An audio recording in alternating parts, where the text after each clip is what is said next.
My husband badmouthed me to his ex behind my back, so I pretended to be the perfect wife for months, then abandoned him in the middle of the night and ruined his life. I vividly remember the day I discovered that my husband Josh was texting his ex. My heart dropped and horror washed over me as I realized he wasn't just cheating, he was doing something a lot worse. He was badmouthing me to the extreme to Rachel, saying how terrible I am in bed, how piggish I am, and even disclosing my past trauma to her. In response, she laughed and insulted me too, the two of them non-stop talking about how fat, unattractive, and awful I am at everything. I burst into tears reading these texts dating back months, and just as I was putting his phone down, Josh came out of the shower. I quickly ran off to the bathroom, wiping my tears and spending some time in the toilet trying to compose myself. When I came out of the bathroom, I saw him on his phone laughing, presumably texting her. I wanted to scream and shout at him and call him a filthy liar, a disgusting, pathetic excuse for a man, but I resisted the urge to do so. The days that followed were some of the hardest I had ever endured. Every time Josh touched me, I had to fight the urge to recoil. His hands, which once brought me comfort, now felt like a betrayal. Each time we were intimate, I let my mind wander elsewhere and focused on anything but him, because if I did, I'd instantly get nauseous knowing he was probably going to text Rachel directly, after stating just how awful the intimacy was. No wonder he went into the bathroom with his phone right after every single time. I spent days faking a smile every time I saw him. I continued doing the household chores as if nothing had happened. I made his favorite meals, kept the house spotless, and even surprised him with small gifts. All while my heart was breaking because I knew that he was probably laughing about everything I did to his ex. There was a method to my madness, however, because this was my first step in totally breaking him. A few days in, I had concocted a plan to totally destroy him, and for stage 1 of this plan, I needed to act like the perfect wife. What really sickened me about the entire ordeal, however, was that Josh acted as if everything was perfect. Maybe even better than perfect. I couldn't believe that he was affectionate, considerate, all while mocking me to Rachel. During the day, he would compliment my cooking, thank me for keeping the house clean, and even bring me flowers from time to time. He'd cuddle me and hug me, tell me he is the luckiest man alive to have me, and that he wouldn't ever trade me for the world. But then when alone, he'd text Rachel about how ugly I am. Late at night, when Josh was asleep, I would often unlock his phone and screenshot their conversations. Rachel loved the attention she was getting from Josh. She would eagerly jump at the opportunity to say Josh deserves so much better, and that she would never treat her husband like that. There were whole threads of messages from her attacking everything about my looks and my insecurities, with her saying she would be able to run a household and still manage to take care of herself and would never develop such nasty cellulite. She constantly tried to position herself as the better option, and I had it all documented in my phone. It hurt to see all the negative comments on me, especially with my husband indulging in it too. And then it happened. One night when I unlocked his phone, I saw that my husband had stooped to a new level, one so low that I couldn't even fathom it was possible. He sent her an unclothed pic of me while I was sleeping. The two of them laughed their butts off about it, editing the picture, zooming in on every one of my insecurities and insulting my body. Rachel stated that she would never let herself look like a seal, while laughing at me, and Josh chimed in calling me a cow. I almost lost it. This event almost made me forget my entire plan, wake him up and roar at him, but I managed to keep my composure and stick to the plan. However, what they did had left me with irreversible damage. I would constantly look in the mirror and hear their comments running through my head. At night, after documenting another batch of cruel messages, I would sit alone, tears streaming down my face as I wondered how long I could keep this up. I tried to not let it affect my self-esteem, and I reminded myself why I was doing this. I knew if I was going to get away from Josh, I knew I'd have to stay focused. While I was suffering on the inside, I continued to play the perfect wife role. After long, tiring days at work, I would come home and cook his favorite dinners, no matter how exhausted I felt. The house was spotless. I showered him with affection and initiated almost every night. He absolutely loved it, and my plan was working to perfection. As the weeks progressed, I saw the messages he had between him and Rachel do a 180. She would try to throw a jab at me and sarcastically ask, "Is your wife still treating you like the king you are?" And Josh would reply to her telling her yes. As time went on in his messages to her, he would brag about me and say that I am actually doing an amazing job at everything, that I have actually managed to lose weight and am looking attractive now, and that yes, indeed, I am still treating him like a king. He would even send her pictures of the food that I would cook for him. Rachel did not like that. She would try to mask her jealousy and insecurity with backhanded compliments like, "She's surprisingly good at cooking for someone who doesn't have much else going for her," or, "You definitely have to give her credit for trying so hard," even though the results weren't always great. Josh would participate in the ridicule beforehand, but not anymore. Even when Rachel tried to shade me, asking Josh if he thought my behavior was genuine, he defended me. "I don't know what changed," he wrote, "but I'm not complaining. She's been incredible lately." Each time I read those words, I felt a mix of joy and sadness. Joy because my plan was succeeding, and sadness because the man I once loved was now a stranger to me. He told her that I had been trying very hard lately, and had to give me credit for that at least. And Rachel would question why he was making excuses for me when he was just dogging me out not even a month ago.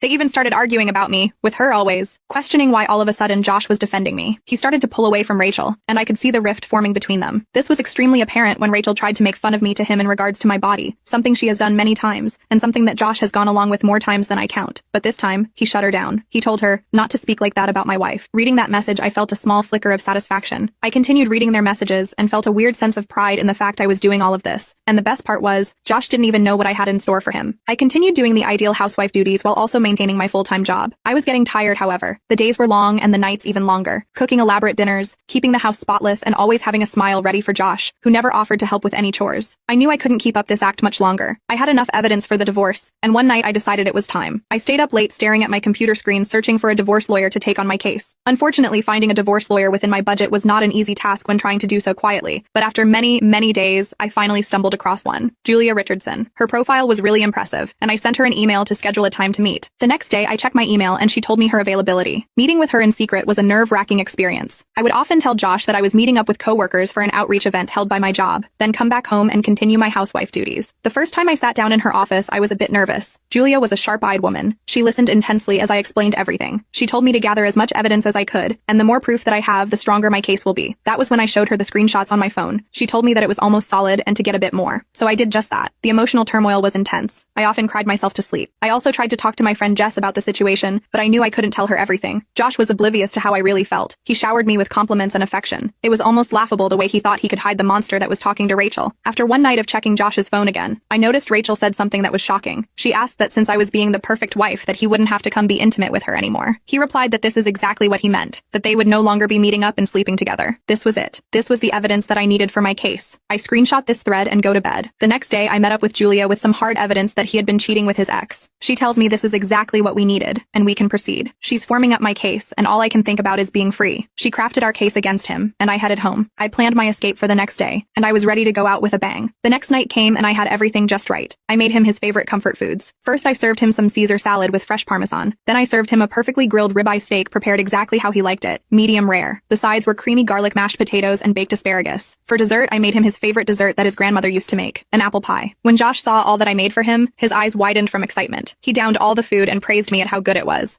I smiled back at him and told him how much he deserved it. I felt a bittersweet satisfaction. He told me he wanted to show how much he appreciated me and took me to the bedroom. For the first time in weeks, I didn't feel nauseated by his touch. Instead, I felt a cold, detached feeling. I was ready to end this charade. I excused myself to the bathroom and came back out with his favorite clothing on me. He couldn't keep his eyes off of me, and then we got to action. This was the best I ever screwed him, even better than our wedding night. After about 10 minutes, he was out like a light. I effed his brains out. I looked over at him as he slept peacefully. I left the divorce papers on the kitchen counter and quietly packed up the rest of my belongings and headed to the car. I headed to my brother's house where he lived a couple states away, and the whole car ride I blasted my favorite pop music. I felt the weight of Josh flow away as I sang my playlist. After a couple hours, I had finished my playlist and was left alone with my thoughts. I drove through the night, occasionally stopping for food at the diners or to use the restroom. The night was more beautiful than I could imagine. I can't even begin to describe how good I felt driving through the night to Virginia. I kept glancing at the clock on the dashboard, watching the hours tick by. It was way past midnight, and I hadn't slept a bit, and the months of exhaustion hit me like a truck, but I just wanted to put as much distance as I could between me and everything I was leaving behind. A couple weeks later, we both had to appear in court. The divorce proceedings were painful. Seeing Josh again, even in such a mundane environment of the lawyer's office, was hard. He looked broken and defeated. He was a shadow of the man he once was. The courtroom was cold and emotionless.